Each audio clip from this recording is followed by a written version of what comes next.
यशपाल का जन्म सन 1903 में पंजाब के फिरोजपुर छावनी में हुआ।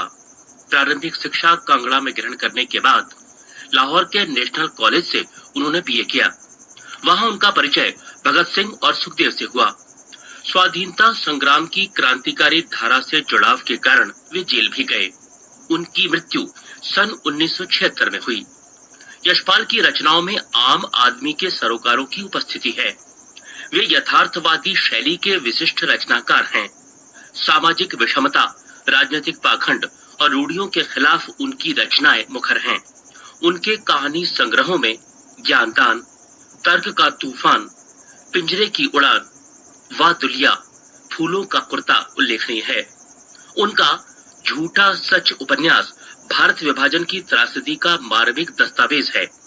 अमिता, दिव्या, पार्टी कामरेड, दादा कामरेड, मेरी तेरी उसकी बात उनके अन्य प्रमुख उपन्यास हैं।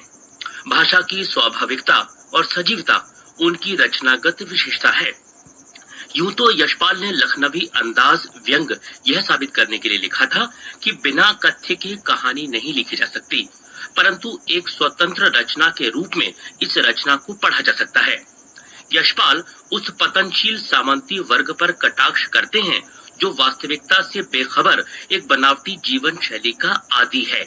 कहना ना होगा कि आज के समय में भी ऐसी परजीवी संस्कृति को देखा जा सकता है। लखनवी अंदाज। मुफस्सिल की पैसेंजर ट्रेन चल पड़ने की उतावली में फूंका रही थी।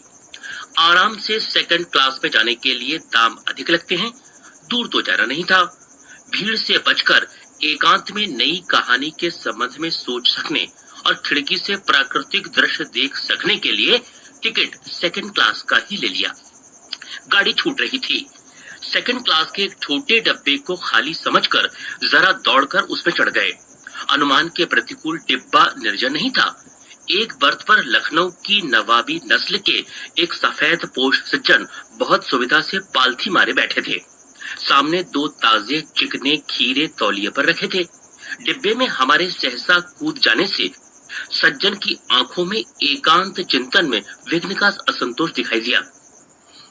सोचा, हो सकता है यह भी कहानी के लिए सूझ की चिंता में हो या खीरे जैसी अपदार्थ वस्तु का शौक करते देखे जाने के संकोच में हो। नवाब साहब ने संगति के लिए उत्साह नहीं दिखाया। हमने भी उनके सामने की बर्थ पर बैठकर आत्मसम्मान में आंखें चुरा ली। ठाली बैठे कल्पना करते रहने की पुरानी आदत है। नवाब साहब की असुविधा और संकोच के कारण का अनुमान करने लगे। संभव है नवाब साहब ने बिल्कुल अकेले यात्रा कर सकने के अनुमान में किफायत के विचार से सेकंड क्लास का टिकट खरीद लिया हो और अब गवारा ना हो कि शहर का कोई सफेद पोश उनके मंझले दर्जे में सफर करता देखे। अगले सफर का वक्त काटने के लिए ही खीरे खरीदे होंगे और अब किसी सफेद पोश के सामने खीरा कैसे खाएं? हम कनखियों से नवाब साहब की ओर देख रहे थे। नवाब साहब कुछ देर गाड़ी की खिड़की से बाहर देखकर स्थिति पर गौर करते रहे। ओह, नवाब साहब ने सहसा हमें संबोधन किया। आदाब अर्ज, जनाब खीरे का शौक फरमाएंगे? नवाब साहब का सहसा भाव परिवर्तन अच्छा नहीं लगा। भांप लिया, आप शराफत का गुमान बनाए रखने के लिए हमें भी मामूली लोगों की हरकत में लथेड़ देना चाहते हैं। जवाब दिया, शुक्रिया। केबला शौक फरमाएंगे? नवाब साहब ने फिर एक पल खिड़की से बाहर देखकर गौर किया और दृढ़ निश्चय से खीरों के नीचे रखा तौलिया झाड़कर सामने बिछा लिया। सीट के नीचे से लोटा उठाकर दोनों खीरों को खिड़की से बाहर धोया और तौलिए से पोंछ लिया। जेब से चाकू निकाला, दोनों खीरों के सिर काटे और उन्हें गोद कर झाग निकाला। फिर खीरों को बहुत एहतियात से छीलकर फांकों को करीने से तौलियों पर सजाते गए। लखनऊ स्टेशन पर खीरा बेचने वाले खीरे के इस्तेमाल का तरीका जानते हैं। ग्राहक के लिए जीरा मिला नमक और पिसी हुई लाल मिर्च की पुड़िया भी हाजिर कर देते हैं। नवाब साहब ने बहुत करीने से खीरे की फांकों पर जीरा मिला नमक और लाल मिर्च की सुर्खी परख दी। उनकी प्रत्येक भाव भंगिमा और जबड़ों के स्फुरण से स्पष्ट था कि उस प्रक्रिया में उनका मुख खीरे के रसास्वादन की कल्पना से प्लावित हो रहा था।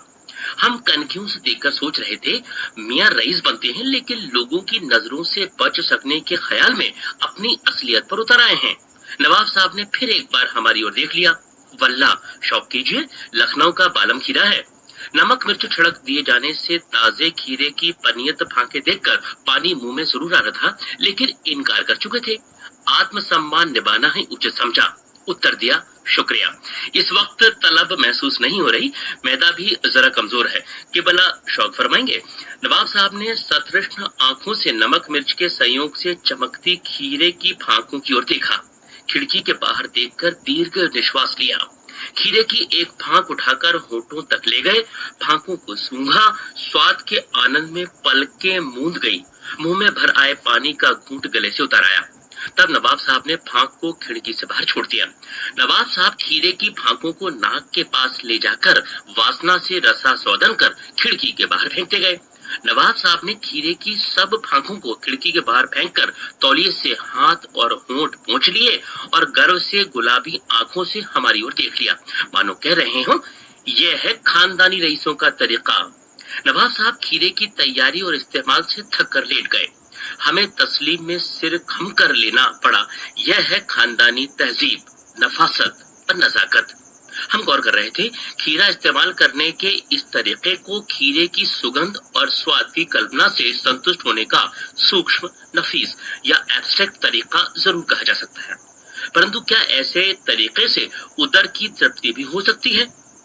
नवाब साहब की ओर से भरे पेट के ऊंचे डकार का शब्द सुनाई दिया और नवाब साहब ने हमारी ओर देखकर कह दिया, खीरा लजीज होता है, लेकिन होता है शकील, नामुराद मेदे पर बोझ डाल देता है। ज्ञान चक्षु खुल गए, पहचाना, ये हैं नई कहानी के लेखक।